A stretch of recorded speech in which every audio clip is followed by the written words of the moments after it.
서서 이렇게 설명하면 이런 모습이 나와서 감동이 덜한 것 같아요. 신은 그냥 시대로 가야 될 압축미가 있어서 훨씬 더 좋은 것 같아요. 이 찬양 가사를 보면 하나님을 신뢰해야 될 때가 언제냐? 잘 나가고 평안하고 좋을 때가 아니라 힘들고 어려울 때, 위기가 닥쳤을 때, 환란이 왔을 때, 그때가 하나님을 신뢰해야 될 때라고 말하는 거죠. 뭐 많이 살진 않았지만 지금까지 살아보면 인생이 그런 것 같아요. 단 한 번도 이렇게 편안하게 간 적이 없어요. 좀 어느 정도 지났다 그러면 이제 올 게 왔구나 뭐 이런 식이에요. 그래서 막 다운이 되고 또 뭐 다운되고 맨날 그러냐, 그것도 아닌 것 같아요. 또 이제 또 올라가고 또 내려가고 올라가고, 이게 고비고비 등산하는 것 같아요. 한 고비 넘기면 또 다른 언덕이 나오고, 이것만 넘기면 마둥마둥거려서 넘어가면 이제 괜찮아지겠지 하면 또 오고, 그래서 계속 그런 게 인생의 고비가 아닌가. 인생만 그런 게 아니라 신앙도 그런 것 같아요. 신앙도 여러 가지 위기가 항상 이렇게 일정하지 않아요. 업다운이 있어요. 업다운. 근데 업도 문제지만 다운일 때 어떻게 관리하냐가 굉장히 중요하거든요. 내가 이게 처졌을 때, 어려움이 있을 때, 위기가 왔을 때, 그때 어떻게 대처하고 어떻게 반응하느냐, 이게 신앙이 굉장히 중요해요. 한 사람에게도 위기가 오고요, 공동체도 오고요, 국가적인 위기도 와요. 모양은 다르지만, 형태는 다르지만, 지금 오늘 여러분과 같이 읽었던 본문이 뭐냐면 어떤 상황이라고 여러분 이 기도회를 매일매일 하시면 이 상황이 다 설명을 해드리기 때문에 금방 이해가 돼요. 근데 주일날만 설교를 들으려고 하면은 생뚱맞게 들릴 수 있어요. 그래서 여러분들이 매일 묵상을 할 필요가 있는데, 지금 유다가 국가적 위기에 처해 있어요. 유다가 어려움이 있어요. 왜 어렵냐면은 북쪽에 있는 북이스라엘하고 그 옆에 있는 아람하고 둘이 연합군이 됐어요. 이해하기 쉽게 말할까요? 북한하고 러시아하고 지금 동맹 관계가 맺고 우리나라 남한은 치려고 하는 거랑 비슷한 거예요. 근데 북이스라엘이 왜 쳐요? 북한이 여러분 우리 동족이라고 해서 우리 편입니까? 가장 위협적인 존재 아니겠어요? 그런 거랑 비슷해요. 그래서 남북으로 그때도 분단이 됐을라는데, 근데 왜 침략을 하냐? 그 이유를 좀 이따도 설명하겠지만, 그때도 강대국의 줄서기를 하고 있었거든요. 이 유다란 남쪽 유다는 어느 편에 먹고 있었냐면은 저 북쪽에 있는 강대국인 아수르 편에 서 있었어요. 아수르한테 밑보이지 않아야, 걔네들하고 잘 지내야 자기네가 어려움을 당하지 않을 거라고 유다 왕 아하스는 친 아수르 정책을 피고 있었어요. 근데 북쪽 이스라엘하고 아람은 어떤 정책이냐? 반 아수르 정책을 펴고 있었어요. 근데 밑에 있는 요 나라 있잖아요. 유다가 자기네 편에 안 서주는 거예요. 같이 라인을 형성해가지고 스크럼 짜가지고 어깨동무해가지고 아수르랑 같이 조그만한 나라들 모여가지고 강대국인 아수르에게 이렇게 맞서서 해야 지금 일까 말까 한 판인데, 얘네만 삐딱하게 그러니까 꼴보기 싫은 거예요. 믿기도 하고. 그래서 강대국인 아수르하고 싸우긴 좀 버겁고, 요 만만한 요 유다를 갖다가 어떻게 하죠? 쳐가지고 정권을 무너뜨린 다음에 어용 정권, 친 아수르 정권을 자기 마음대로 세우려고 요런 계획을 세운 거예요. 그래서 지금 침략했어요. 침략. 그게 2절에 나오잖아요. 어떤 사람이 다윗의 집, 이게 유다거든요, 알려 이르되 아람이 에브라임 북이스라엘을, 에브라임이 대표적인 지파니까 에브라임 그러면은 북이스라엘을 말하는 거예요. 우리가 서울에서 알려드렸습니다 그러면은 서울이 아니라 시티의 개념이 아니라 대한민국을 상징하듯이 에브라임 이렇게 말하면 이건 북이스라엘이에요. 동맹을 맺고 쳐들어왔다, 이 얘기를 하는 거거든요. 여러분, 유다는 그럼 어떻게 반응했을까? 유다 왕 아하스 때인데, 그러면 이 얘기를 우리는 어떻게 해석을 해야 될까? 우리도 이런 어려움이 있을 수 있잖아요. 나는 이런 어려움이 있을 때, 이런 감당하기 어려울 때 나는 어떻게 하지?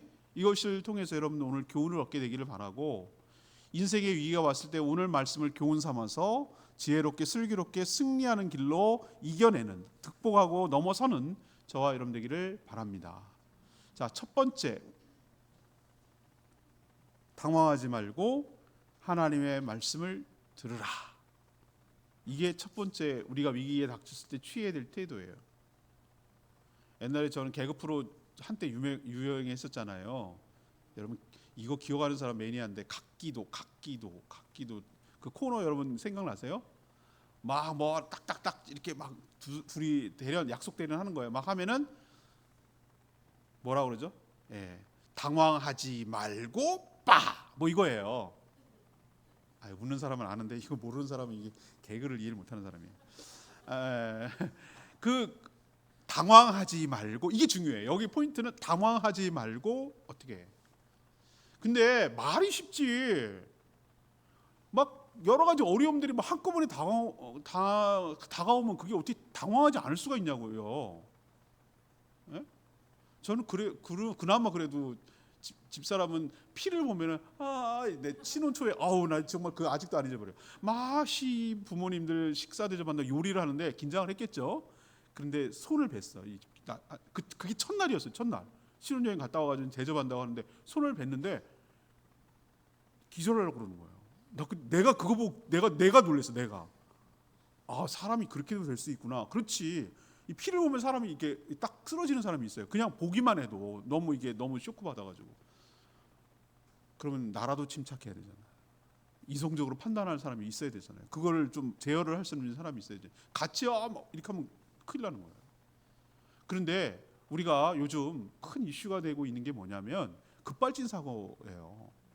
급발진 사고할 때 뭐 여러 가지 진짜 급발진일 수도 있고 아닐 수도 있는데 그런 상황에 그러니까 다 급발진이라고 몰고 가는 경우가 있어요. 근데 다는 아닐 수도 있어요. 근데 사람이 당황하고 내가 예기치 못한 일이 벌어지면 난 분명히 브레이크를 밟았다고 생각했는데 엑셀을 밟을 수도 있거든요. 당황하면 그래요. 머릿속으로 다 알고 있어요. 여러분 맨날 그 뭐 블랙박스 얘기 나오는 그 프로 있잖아요. 거기 보면은 만약에 그런 일이 생기면은 브레이크를 끝까지 밟으십시오. 도저히 속도가 줄 것 같지 않으면 옆에 있는 벽을 쳐서 속도를 줄이십시오. 그 다음에 정 안 될 것 같으면은 부딪혀서라도 세워야 됩니다. 인명사고 나면 안 됩니다. 머리는 안다. 알겠다. 그건 머리는.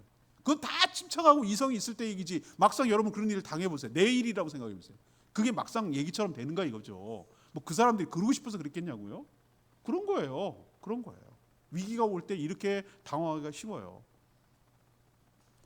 근데 여러분 인생의 위기가 올 때 그 사람의 본 모습이 드러나요.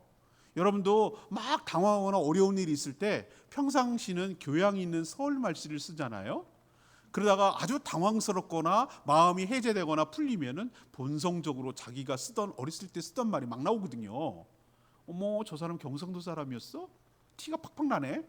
전라도였구만. 티가 팍팍 나죠. 충청도였네. 부산 사람이구만. 이렇게 다 알잖아요. 왜? 막 튀어나와. 나도 모르게. 그런 것처럼 신앙도 어려움에 닥치면 그 사람의 밑바닥을 보여요. 이 사람이 뭘 믿고 의지하고 있었는지가 딱 그때 드러나는 거예요. 그럼 어떻게 드러난다고 말할 수 있는가? 그 하나님을 신뢰하지 못하고 믿지 못하는 마음이 감정의 형태로 드러나요. 그리고 감정은 그 불신의 행동으로 이어지기 마련이고요. 자, 유다 백성들이 이렇게 동맹군의 침략이 들어오니까 이들이 첫 번째로 보인 반응은 감정이었어요. 그게 2절에 나옵니다. 2절 끝에 보면 뭐입니까? 동맹연합군이 침략하고 국경선을 넘어서 쳐들어오고 있다는 첩보를 딱 들으니까 2절 끝에 보면 아하스 왕의 마음과 백성의 마음이 어땠다고요? 숲이 바람의 흔들림 같이 뭐했다고? 흔들렸다고. 요동을 쳤다고. 여러분 크게 바람 불 때 그 나무가 막 휘청휘청하고 쓰러질 것처럼 하는 거 보이세요? 여러분 보셨죠? 예. 그런 것처럼 마음이 요동을 쳤다 이 말이에요.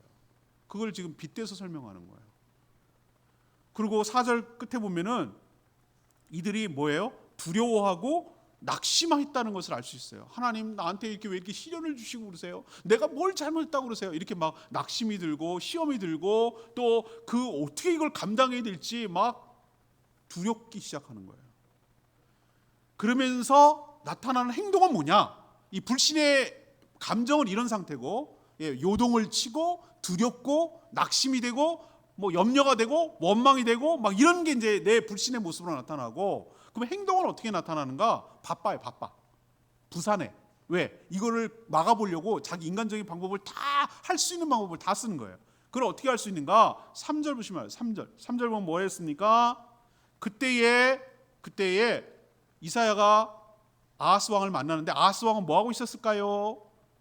윗못 수도 끝 세탁자의 밭 큰 길, 아주 구체적으로 지목해놨어요. 거기에서 만났어요. 왜 거기서 만났죠? 아하스 왕이 거기 있었기 때문에. 아하스 왕은 왜 거기 있었을까요?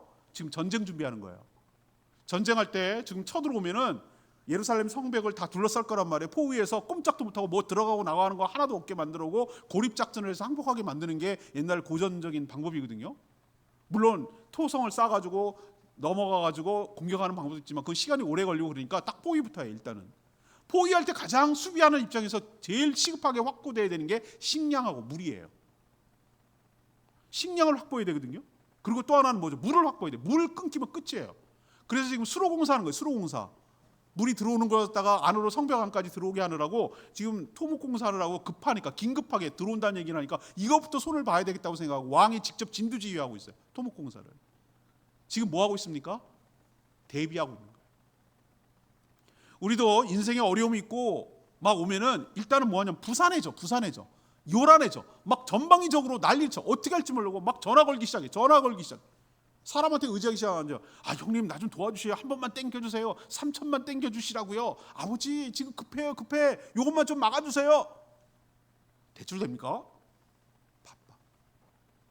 그리고 막 자기가 줄 댈 수 있는 거, 손 댈 수 있는 거, 영향력을 미칠 수 있는 거, 나를 보호할 수 있는 것이라면 이 카드 다 써보는 거예요. 직접 이렇게 막. 이게 뭐라고 표현하냐면 부산하다고 제가 표현했어요. 감정 두렵고 떨리고 무섭고 염려가 되고 흔들리고 행동 부산하고 요란하고 자기가 보호해보려고 자기 인간적인 방법 막 쓰기 시작하고 이게 뭐하는 모습이냐면은 불신의 모습이고 그 사람의 미천이 딱 드러나는 순간이에요. 그럼 하나님께서 이런 상황을 어떻게 하는가? 내 저럴 줄 알았다 내가. 냅둬 알아서 그냥 이렇게 하시는 하나님인가? 그렇지 않다는 거예요. 이게 우리가 은혜가 되고 소망이 되고 축복이 되는 줄 압니다. 그때 하나님께서 3절 보세요. 3절을 하나님께서 어떻게 하는가? 여호와께서 그때가 어느 때입니까? 요란하고 부산하고 두렵고 떨리고 막 이렇게 정말 신앙의 미천을 드러내고 어쩔 바를 몰라가지고 위기 상황에서 당황하고 전전긍긍하고 있는 그때 하나님은 어떻게 하시는가? 사람을 보냅니다. 주의 사자를 보냅니다. 이사야 선지자를 보냅니다. 그리고 그에게 말씀하십니다. 누구에게? 벌벌 떨고 있는 아스 왕과 그 유다 백성들에게 접촉을 해서 하나님의 말씀을 전달하는 거예요. 그 요지는 이거예요. 얘네들이 쳐들어와서 난리를 쳐도 두려워하지 마. 4절 무서워하지 말고 낙심하지 마라. 걔네들은 타담한 영리라는 두 부직갱이 같아. 부직갱이를 가장 하찮을 때 쓰는 은유예요. 비유예요. 우리 보면은 부직갱이 보면 뭐 합니까? 이건 어디다도 쓰도 못해요. 얘를 뭐 가구로 쓸 거예요, 목재로 쓸 거예요, 뭐 장식품으로 쓸 거예요. 타다 말고. 부직갱이 아시죠? 옛날에 불 뗄 때 이렇게 집어넣었던 그 남은 거 끝에는 다 타 있어요. 그것도 탈 수 있거든요. 나무거든요. 그러니까 타다만 연기 나는 부직갱이 아무짝에도 못 쓰는 하찮은 것들 결국 쓰다 안 되면 그것도 뗄감으로 써버리는 그런 존재에 불과하니까 쫄지 마, 두려워하지 마, 염려하지 마 라고 하나님께서 얘기를 해주시는 거예요. 그리고 구체적으로 얘기하는데 쫄지 말아야 될 근거가 뭐냐? 6절 말씀 5절 아람, 에브라임, 르마야 아들 얘네들이 연합군을 해가지고 악한 계를 쳐서 너를 대적하려고 쳐들어왔다. 얘네들 플랜은 뭔지 알아? 유다를 치자, 쓰러뜨리자. 얘네 친 아수르 정권 없애버리고 반 아수르 정권 내 맘대로 세우자. 다부엘의 아들 누군지는 모르나 걔를 갖다가 어용 정권 하나 세워가지고 허사비 하나 세워놓고 우리 편 같이 만들자. 얘네들이 이 계획으로 쳐들어온 거거든요. 두 연합군 동맹군이. 근데 하나님 하시는 말씀이 뭐예요? 7절에 하시는 말씀이 굉장히 중요해요. 같이 읽을까요? 7절 시작. 주 여호와의 말씀이 그 일은 서지 못하며 이루어지지 못하리라. 여러분 아멘입니까? 하나님이 뭐라고 얘기하셔요? 내가 말하는데 그 말은 절대적으로 이루어지지 못하리라. 하나님 말씀이다. 여러분은 하나님의 말씀이다. 이 말의 무게감을 여러분 잘 느끼지 못해요. 차라리 누가 날 도와준다 그러면은 더 그게 더 실감 나. 아수르 형님이 연락 왔어요. 도와준다고 해. 이걸 더 믿어. 하나님의 말 이렇게 말하면요. 에이 그냥 알았어요. 좋은 말 덕담인 줄 알아요. 그냥 하기 좋은 말인 줄 알아요. 근데 여러분 그걸 생각하셔야 돼요. 하나님께서 말씀하신다는 의미는 그대로 이루어진다는 뜻이에요. 이 천지 만물이 하나님의 말씀으로 창조가 되었어요. 하나님의 주권 안에 모든 것이 있다는 걸 여러분이 인식하시고 그걸 받아들여야 되는데 그게 근거인데 우리는 이 말보다 상황과 보이는 것을 더 의지할 때가 훨씬 더 많아요. 여러분 제가 군에 있을 때 제가 일부 예배 때도 그 얘기를 했는데 저는 국군정보사령부라는 특별한 부대였어요. 거기가 대북 업무를 담당하는 부서였는데 거기에서 사령부의 교회의 군종으로 보직을 받아서 섬겼어요. 감사하게도 거기 사령관 3스타 되시는 배대웅 장군님 그분이 신실한 성도였어요. 그 부인 권사님이 대단한 분이셨어요. 그 밑에 원스타 참모장님도 신실한 집사님이었고 그 참모장 그 부인 되는 권사님도 굉장히 있어요. 그러니까 아니 부대 교회에 가면은 막 거기 사령부에 가면은 대령들이 막 앉아서 쭉 서 있어요.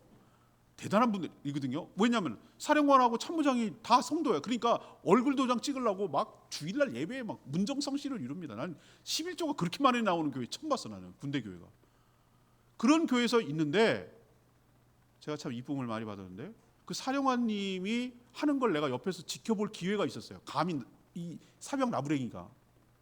그런데요 그때 무슨 조경공사를 했었어요. 나무를 뽑고 뭐 이렇게 큰 나무를 갖다 옮겨 심고 돌을 갖다 놓고 뭐 이런 큰 조경공사였는데 그게 교회 주변에 있어 일어난 일이었기 때문에 제가 유심히 볼 수 있었어요. 근데 어떻게 했는가 그 사령관이 딱 나타나고 딱 하면은 항상 옆에 부관이 따라요. 부관이 뭐냐면은 비서 수행 비서. 비서실장은 따로 있고 비서실장은 대령이고요. 수행 비서가 뭐냐면 이렇게 옆에 따라다니면서 비서하는 거예요. 비서. 진짜 말 그대로 비서예요. 중령. 여러분 중령 군대에서 굉장히 높습니다. 남자들은 아는데 여자들 이해를 못해. 이게 무슨 말인지. 중경 정도 되면 아이고. 근데 중경이 옆에서 쓰고 뭐 하고 있어요. 사령관님이 지휘봉 가지고 항상 지휘관이 이거 들고 다니는. 야 저거 나무 안 어울린다. 저거 옮기고 저 돌 치우고 저거 이렇게 해라라고 지시하셨어요. 조곤조곤 얘기하셨어요. 우리는 영화를 너무 많이 봐서 저 돌 치워라, 저 나무를 옮겨라 막 이렇게 하지 않아요. 장군님 목 쉬어요. 그렇게 하면은 옆에서 조곤조곤 얘기하세요. 그러면 누가 중요하냐면은 참모가 옆에 있다가 막 받아 적어요. 사령관님 지시사항 1, 2 막 이렇게 적어요. 제가 그날 하고 그 다음 날 바위와 큰 나무가 옮겨지는 걸 봤어요. 여러분 우선 제가 그때 기도하면서 깨닫는 게 하나 있었어요. 지휘관의 권위가 이 정도구나. 와, 저 나무를 어떻게 심었는데 저 큰 나무를 옮기네. 기어코 옮기네. 무슨 걸 다 동원해서라도 옮기더라고. 그 돌을 옮기더라고. 그 나무를 뽑아서 딴 데로 옮기더라고. 제가 거기서 와 깨닫는 게 그거였어요. 사람의 말도 지휘관의 말도 이렇게 큰 권세가 있는데 하나님의 말은 어떻겠나? 라는 생각이 딱 들어온 거예요. 그때 제 마음에. 하나님 은혜 주셨어요. 그걸 깨닫게 해주셔서. 여러분에도 동일하게 권면합니다. 여러분 인생의 위기가 닥쳐올 때 우리는 사람의 말이 더 솔깃하고 그게 더 의지가 돼요. 그러지 마시고 그때 당황하지 말고 상황에 당황하지 말고 어쩔 줄 몰라 하지 마시고 그때 하나님의 음성을 귀 기울이시고 하나님의 음성을 들으려고 노력하시고 하나님의 음성을 듣는 자리로 나가는 그래서 그 음성을 듣고 그 말씀을 붙들고 이 돌파하는 믿음의 용사들 다 되기를 축복합니다. 이게 해결책이에요. 이게 해결책이라고요. 두 번째는 위기가 오면 어떻게 되는가? 하나님의 말씀을 신뢰함으로 굳게 서야 돼요. 오늘 8절에 뭐라고 하냐면 대저 아람의 머리는 다메섹이요 다메섹의 머리는 르신이고 65년 내에 에브라임 패망하여 다시 나라를 이루지 못할 거다. 9절에는 아브라함의 머리는 사마리요 사마리아의 머리는 을말리아 아들이다. 이 얘기는 뭐야? 이게 무슨 뜻이야? 그랬더니 이건 나라와 수도와 왕 이름을 얘기하는 거거든요. 아람의 머리는 다메섹 수도 이름이에요. 수도의 왕은 누구냐? 르신이라는 왕이라는 거예요. 이건 이제 아람 얘기고 에브라임은 이제 북이스라엘 뜻한다 그랬죠. 에브라임 북이스라엘의 수도는 사마리아가 머리고 사마리아의 수도는 베가가 머리다. 이 뜻이에요. 이거 누가 몰라? 이거 뭐 몰라서 하는 소리야? 이 말에 여러분 의도가 뭘 것 같아요? 이사야를 통해서 하나님 왜 이 얘기할 것 같아요? 몰라서 내가 설명해 주는 거예요. 이걸 모르는 사람이 어딨냐고 저기 쳐들어왔는데. 근데 그 뒤에 그 왕이 몇 년 안에 망할 것이다? 65년 안에 망하게 될 것이다. 이 얘기는 뭐냐? 만약에 하나님이 이 얘기를 전했는데 65년에 안 망하면 누가 거짓말쟁이 되냐? 하나님이 거짓말쟁이입니다. 미래에 일어날 일을 어떻게 할 수 없는 것이 사람인데 미래에 일어날 정확하게 시한까지 정해가지고 65년 안에 망할 거야 라고 말할 수 있는 분은 하나님밖에 없어요. 그리고 또 하나 65년 안에 하나님에 의해서 망할 자들 두 나라의 통치자는 왕이라는 거예요. 왕. 사람이 그들을 다스리고 있다. 근데 유다 너희들은 아하스 왕이 다스리는 것이 아니라 내가 너희의 왕이야. 내가 너희의 통치자야 라는 뜻으로 이렇게 말하는 거예요. 이 말의 뜻은. 하나님은 자신의 말에 책임을 지시는 분인 줄로 믿습니다. 근데 우리가 해야 될 역할이 있고 우리가 해야 될 몫이 있어요. 그게 바로 9절 끝에 있는 말씀이에요. 만일 너희가 굳게 믿지 아니하면 너희는 굳게 서지 못하리라. 다시 한번. 너희가 굳게 믿지 아니하면 너희가 굳게 서지 못하리라. 이건 이중부정이거든요. 이걸 긍정문으로 바꿔보세요. 너희가 믿어야 굳게 설 것이야. 여러분 아멘입니까? 예. 이거는 내가 해야 되는 거예요. 하나님이 아무리 이사야 선지자를 통해서 이럴 거야. 쟤네들 뜻 이루지 못한다. 쟤네 부지깽이 같은 애들이야. 65년 안에 망할 거야. 그러나 그 말을 전해줘도 내가 안 믿는다면 나는 아무것도 안 일어나고 혜택을 보지 못한다는 거예요. 믿을 때, 하나님의 약속을 신뢰할 때, 그때 비로소 그 믿음이 실현되고 현실이 될 것이라는 그런 뜻이에요. 근데 아하스가 믿었습니까? 이 왕이 안 믿었습니다. 불행하게도. 그럼 어떻게 합니까? 안 믿는 눈치니까 이사야 선지자가 뭐라고 그랬냐면 이 아하스 왕에게 이렇게 제안을 합니다. 당신 못 믿는 것 같은데 당신의 믿음을 위해서, 당신이 믿게 하기 위해서 하나님께 징조를 하나 구해보십시오. 징조가 뭐냐? 징조는 기적은 기적인데 미래에 일어날 일을 미리 일어나는 것을 하나님을 믿게 하려고 하는 특별한 기적을 징조라고 불려요. 무슨 증거 같은 거예요. 증거 같은 거. 여러분 기드온의 300용사에서 여러분 뭡니까? 하나님 앞에 못 믿어 하니까 하나님 두 번 테스트를 해요. 두 번. 이게 징조거든요. 뭐 하냐면은 하나님 양털만 이슬이 내리겠죠. 어떻게 양털만 이슬이 내리냐고. 다 내려야죠. 그럼 양털만 이슬이 내렸어. 그럼 한 번만 더 시험하겠습니다. 양털만 이슬이 내리지 않게 해주세요. 다른 데는 다 내리고. 다 하나님이 보여줬어요. 똑같이 했어요. 이사야가 뭐라고 그러냐면 못 믿는 아하스 왕을 통해서 내가 소재를 제한하지 않겠습니다. 뭐라도 상관없습니다. 그러나 11절을 보세요. 너는 내 하나님 여호와께 한 징조를 구하는데 깊은 데든지 높은 데든지. 이 얘기는 네가 선택해. 네가 뭘 마음대로 하고 싶은 거 다 해. 아무거나 선택해도 돼. 뭐라도 상관없어. 하나 구해라. 이렇게까지 선택권을 아하스 왕에게 줬어요. 해보라고 그랬어요. 뭐든지 해보라고 그랬어요. 믿게 하려고. 하나님 정말 얼마나 노력하고 얼마나 애를 쓰는지 우리의 믿음이 없는 것을 불쌍히 여기셔서 우리의 믿음 있게 하려고 이렇게까지 하시는 하나님의 노력을 여러분 자존심 상할 것 같아요. 내가 만약에 하나님이었으면 몹시 안 믿어주는 이 자존심 상할 것 같아요. 냅둬 이렇게 할 것 같은데 하나님은 어떻게든지 믿게 하려고. 믿어야 이 은혜가 떨어지고 은혜가 되니까, 축복이 되니까, 실현이 되니까 이렇게까지 하는 거예요. 아하스 뭐라고 대답했습니까? 그럼 한번 구해보지요. 이렇게 대답했을 것 같아요? 아니라니까요. 이게 우리의 모습이라니까. 12절이라고 반응했어요. 아하스가 뭐라고 합니까? 12절에 이르되 나는 구하지 않겠습니다. 다시 말해서 이퀄 가로 열고 나는 징조를 구하지 않겠습니다. 왜? 나는 여호와를 시험하지 아니겠나이다. 나는 감히 하나님을 시험하긴 어떻게 감히 하나님을 시험해 보겠습니까? 하나님 시험하지 않겠습니다. 와우. 어우 믿음 좋아. 어우 말 잘해. 그러나 이 사람의 말은 불신의 말이에요. 하나님의 제안을 보기 좋게 거절하고 차는 거예요. 우리도 아하스 같은 모습이 있어요.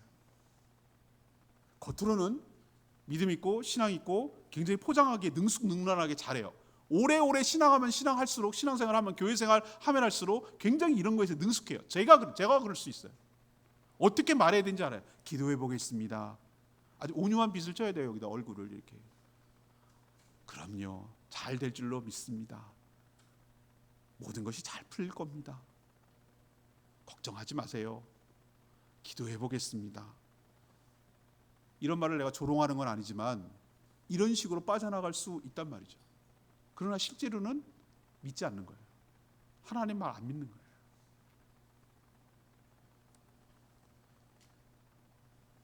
무신분립이라는 말이 있어요. 무신분립이 무슨 뜻이냐? 믿지 않으면 서지 못하리라. 사람과 사람 사이에도 신뢰관계가 깨지고 없으면 아무것도 함께 도모할 수가 없어요. 내가 저 사람을 못 믿겠어. 저 사람이 한 약속을 지킬 것 같지 않고 한 팀이란 생각이 안 들어.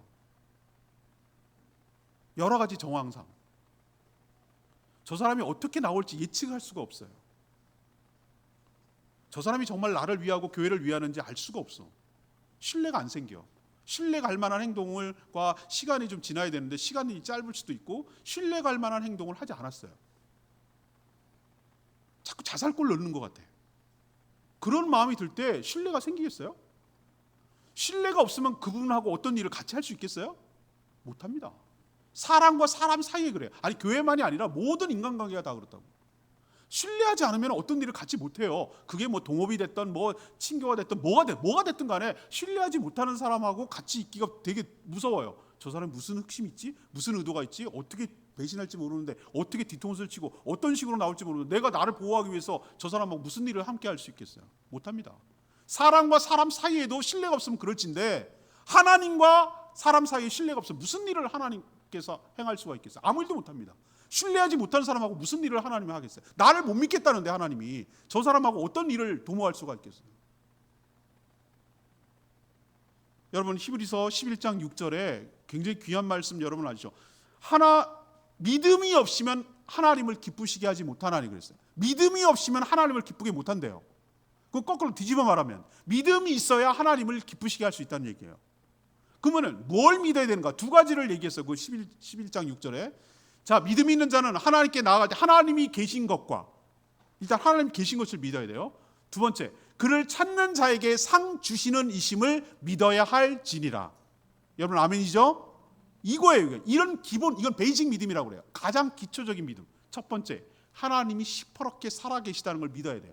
그분의 존재 자체를 믿지 않은 사람은 그 뒤는 아무런 얘기가 소용이 없어요.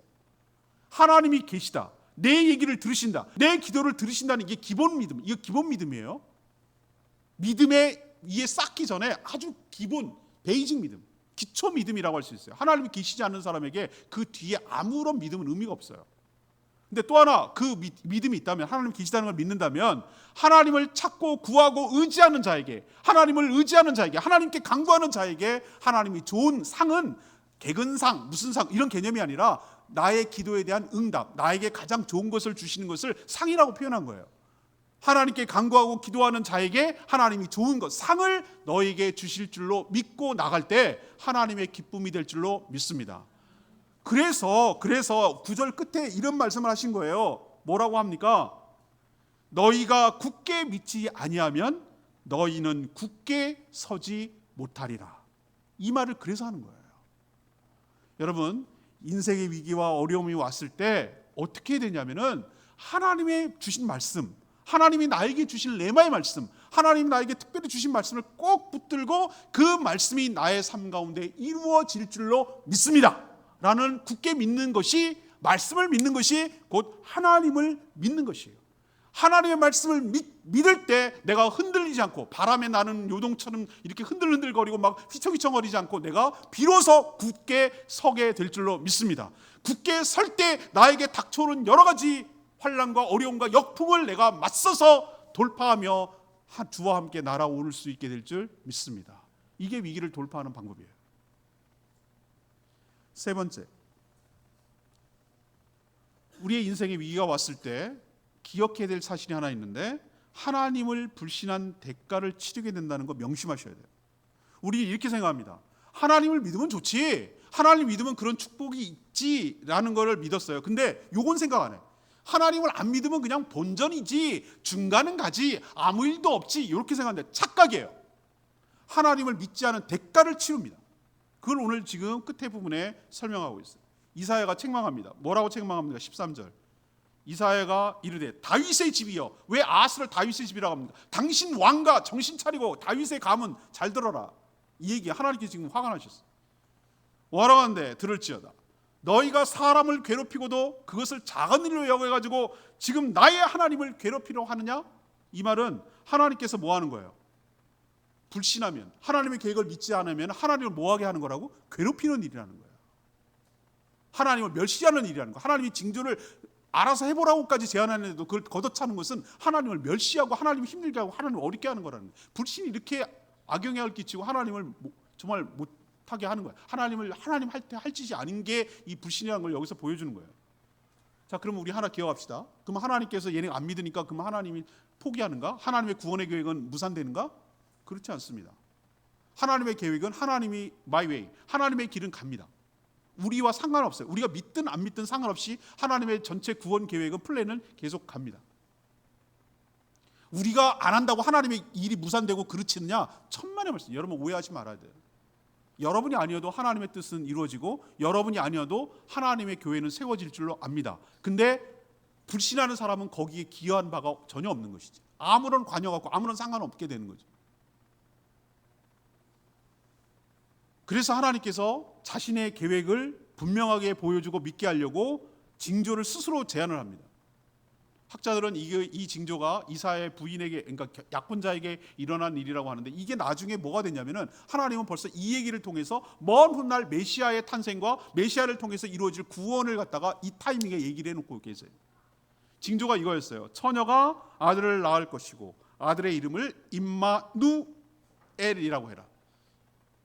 왜 징조가 되냐? 일상적으로 일어날 수 없는 게 징조가 될 수 있는 거거든요. 처녀가 어떻게 아들을 낳냐고. 이게 말도 안 되지. 또 딸을 낳을지 아들을 낳을지 어떻게 알아? 아들을 낳는 것도 희한하고, 아니 처녀가 애를 낳는 것도 희한하잖아. 그렇잖아요? 말도 안 되는 얘기잖아요. 그죠?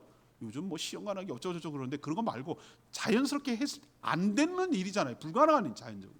이게 표적이에요. 이게 징조고요. 근데 더 중요한 방점은 뒤에 그의 이름이었어요. 임마누가 뭐냐면 함께한다는 뜻이고 엘이 하나님이라는 뜻이에요. 이 얘기를 풀어서 설명하면 하나님이 우리와 함께 하신다. 그게 신약에 나오는 예수 그리스도의 탄생 과정을 여기에 예언하고 있는 거예요. 아, 알겠네. 너희들의 불신에도 불구하고 하나님은 너희들을 포기하지 않고 내가 너희와 함께 있을 것이다. 이게 우리에게 위안이 되고 우리에게 축복이 되는 줄로 압니다. 우리가 연약하고 우리가 불신하고 그러면 하나님은 그르치고 우리가 망가지고 다 끝나는 거 아니라는 거예요. 그럼에도 불구하고 우리를 붙들고 계시는 분이 하나님이시라는 거예요. 로마 시대 군인들, 여러분 로마 시대 군인들 아세요? 로마 시대 군인들은 악수할 때 우리는 이렇게 손목과 손목 이렇게 로마 군인들 이렇게 잡아. 이렇게 서로 이렇게 잡아. 이렇게 잡고 한다는 거예요. 손목을 잡고 악수한다. 이게 뭔 뜻인지 아세요? 이게 무슨 뜻입니까? 네가 한 손을 놓더라도 내가 붙들고 있어.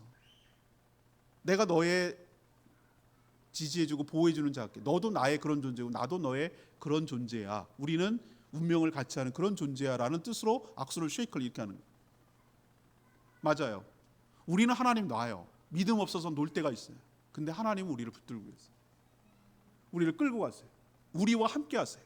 그래서 우리가 소망이 있고 위기를 넘어갈 수 있는 것이지, 우리의 연약함이란 벌써 끝났어요. 이게 먼 훗날에 일어날 건가? 아니요. 이 임마누엘이라고 하는 이 아들이 장성하기 전까지, 다 크기 전까지, 다 커서 죽을 때까지 이루어지는 게 아니고 얘가 장성하기 전에 16절에 보면은 이 아이가 악을 버리고 선을 택할 줄 알기 전에, 이 애가 성인이 되기 전에 네가 그렇게 미워하고 두려워했던 두 왕, 다시 말해서 아람과 북이스라엘 왕이, 그 두 왕이 없어지고 그 두 땅이 어떻게 된다? 망하게 되리라 라고 하나님이 예언했어요. 아닌 게 아니라 실제가 그랬어요. 어디가 망했냐? 북이스라엘, 아니 먼저 어디부터 쳤냐면 아수르가 내려와가지고 어디를 쳤는 줄 아세요? 아람을 쳤어요. 망가뜨렸어요. 나라 망하게 했어요. 그리고 10년 뒤에 북이스라엘 722년, 주전 722년에 북이스라엘 쳐들어와가지고 망가뜨렸어요. 그러면 남쪽 나라 유다 원하는 대로 됐잖아요.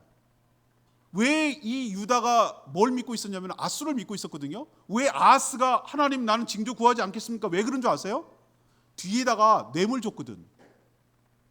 뭘 줬냐면은 크게 막 탁탁탁탁 긁어갖고 금은 보석 막 다 긁어갖고 어디다가 다 바쳤냐면은 아수르한테 갖다 바쳤어요. 잘 봐달라고. 그리고 내 대신에 쟤네 우리 쳐들어온 아람하고 저 북이스라엘 좀 쳐가지고 다 물러가게 해달라고. 그게 뇌물 바친 거예요.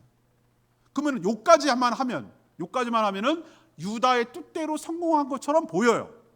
유다의 뜻대로 성공한 것처럼 보여요. 자기 뜻대로 원하는 대로 됐으니까. 그래서 봐봐, 대치 받지. 인생은 이렇게 사는 거야. 국가적 위기는 이렇게 극복하는 거라니까. 라인 잘 서야 된다.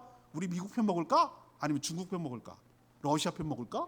잘 서야 된다로. 이런 식으로 해서 국제관계는 이런 식으로 풀어가는 거야. 이렇게 생각할까 봐 걱정돼요. 근데 1차적으로는 뜻을 이루어질지 모르지만 그 뒤에 말이 중요합니다. 그 뒤에 말. 17절.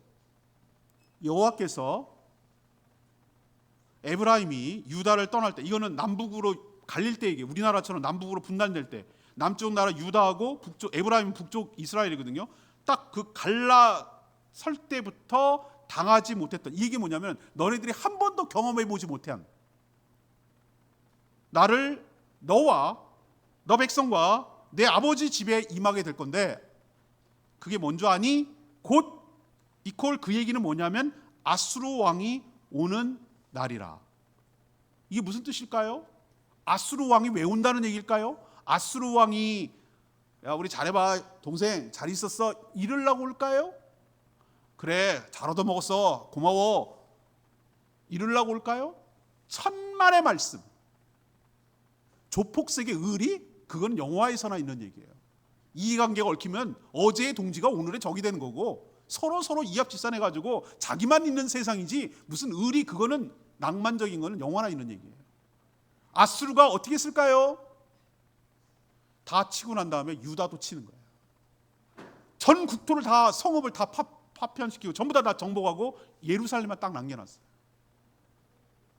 이런 꼴 당하는 거예요.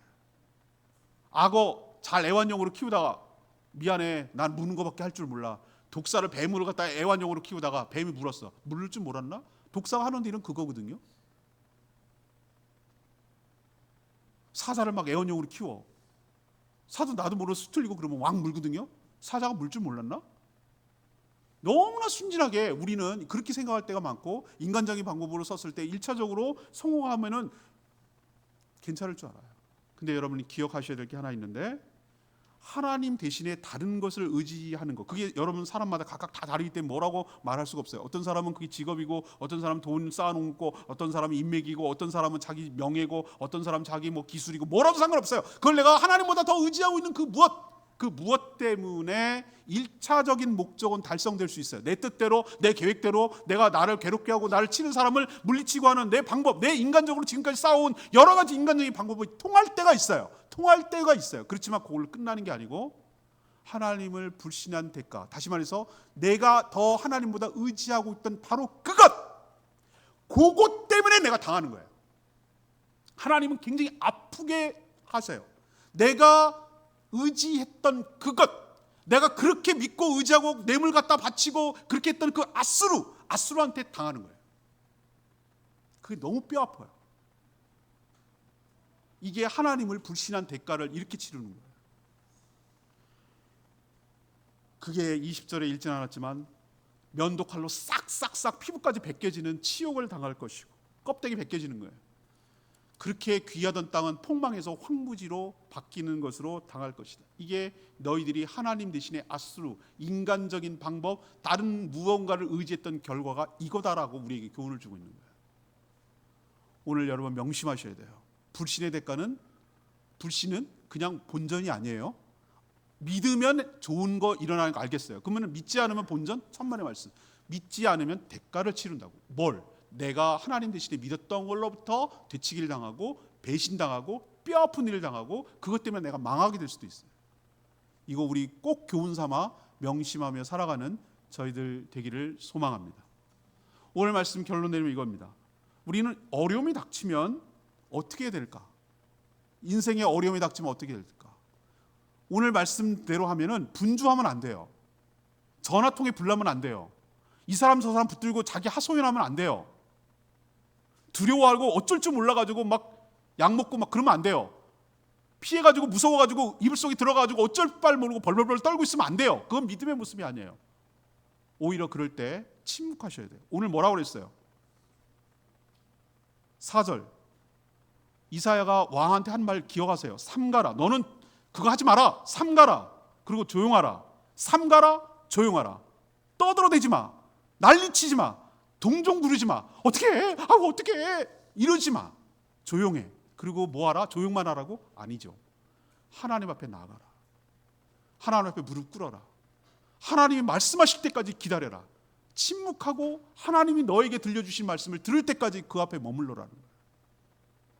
막 상황은 복잡해지고 지금 적은 막 쳐들어오고 있는데도 그래도 목이 칼끝을 향해 오더라도 그때까지라도 내가 목에 칼이 들어가도 그 순간이라도 끝까지 하나님께서 나에게 주시는 말씀을 할 때까지 엎드려 그의 말씀을 들으려고 해라. 그 말씀을 들으면 그 말씀 붙들고 신뢰하라는 거예요. 이게 네가 사는 방법이라는 거예요. 하나님의 말씀을 붙들고 믿는 게 하나님을 믿는 것이고, 그걸 믿을 때 놀라운 역사가 일어나고, 그걸 믿지 않으면 아무런 일도 일어나지 않는다. 굳게 설 수가 없다라는 거 오늘 꼭 기억하시길 바랍니다. 하나님을 불신할 때 다른 걸 의지할 수밖에 없어요. 근데 그 의지한 인간적인 방법 때문에 여러분이 당장은 성공하게 보여도 그것 때문에 크게 당할 날이 옵니다. 그게 불신의 대가예요. 하나님 외에 다른 거 믿다가 당장 잘 되고 성공하는 것 같고 내 작전대로 되는 것 같고 내 뜻대로 이루어지는 것 같고 좋아하지 마세요. 그건 일시적으로 그렇다는 얘기예요. 세상의 방법과 사단의 방법은 결코 나를 가만두지 않아요. 사단은 우리를 위하는 자가 아니라 이용해서 버리는 자예요. 아수르가 딱 그런 자예요. 하나님은 우리를 위하고 끝까지 우리를 포기하자고 임마누엘 되시지만 다른 것, 하나님 외에 다른 것들은 우리를 적절하게 이용해 먹고 버리는 자예요. 사단은 원래 그런 거예요. 그러니 여기에 넘어가지 마시고 위기가 닥칠 때 오늘 말씀 붙드시고 믿음으로 돌파하고 승리하는 저와 여러분 되기를 소망합니다. 오늘 말씀 붙들고 기도하기 전에 찬양지 700